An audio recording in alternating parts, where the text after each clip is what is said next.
Une route parfaitement rectiligne entre les deux villes. C'est le plan des constructeurs. Et le chantier avance bien.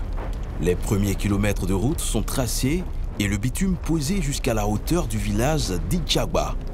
Et c'est là que les ennuis vont commencer pour l'entreprise.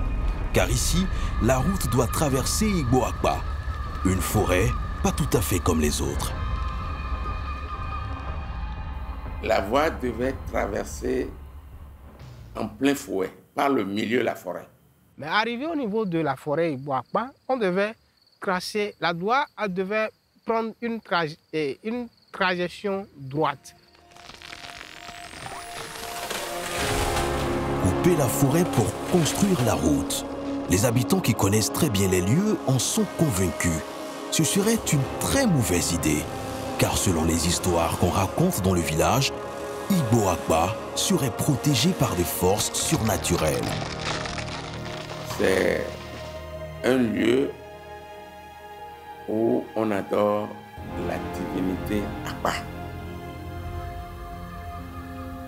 Bon, l'histoire de cette forêt, de cette divinité, a révélé que c'est une forêt véritablement sacrée. Une forêt où n'y entrent que les adeptes ou les initiés de la divinité Akba. Si vous n'êtes pas initié et que par mégarde, vous rentrez dans cette forêt sans l'autorisation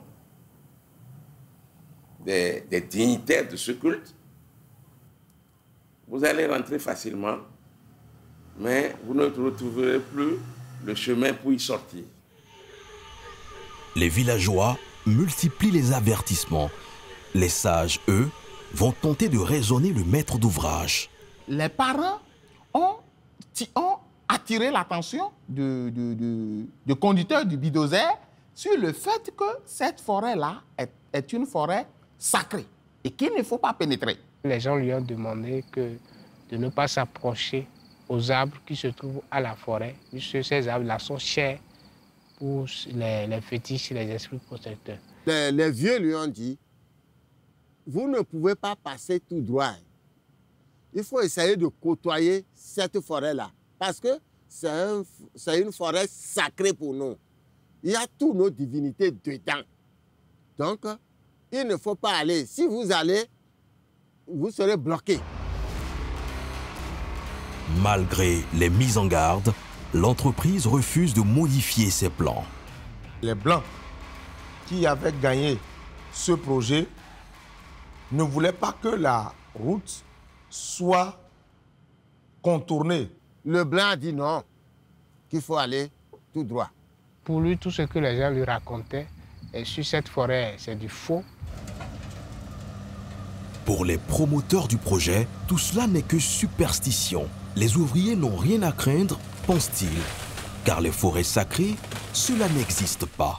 Alors, quelques jours plus tard, l'un des ouvriers décide de pénétrer dans la forêt à bord d'un bulldozer. Mais Igboagba ne va pas se laisser faire. Ils se sont têtus, ils sont rentrés dans cette forêt-là, et avec le bulldozer.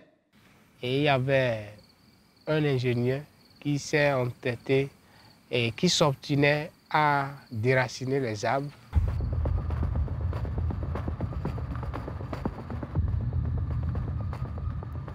Ils ont tout fait.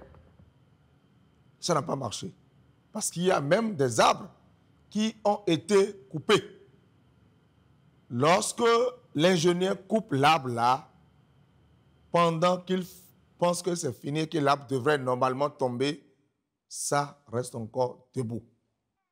Quand le bulldozer va cogner l'arbre, l'arbre fait comme s'il allait tomber, mais revient encore à sa place. Bien que confronté à cette situation peu ordinaire, le conducteur du bulldozer ne s'arrête pas là. Il poursuit son œuvre destructrice devant le regard curieux des villageois. Mais très vite, les choses vont encore se compliquer pour lui.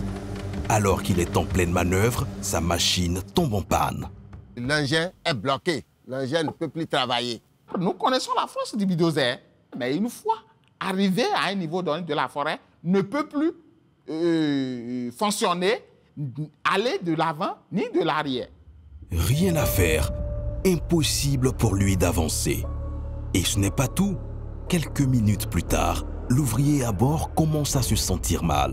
Il a commencé par ressentir des malaises, il ne pouvait plus foncer, il ne pouvait plus continuer. Malheureusement ou heureusement pour lui, il a compris à un moment donné, mais c'était déjà trop tard.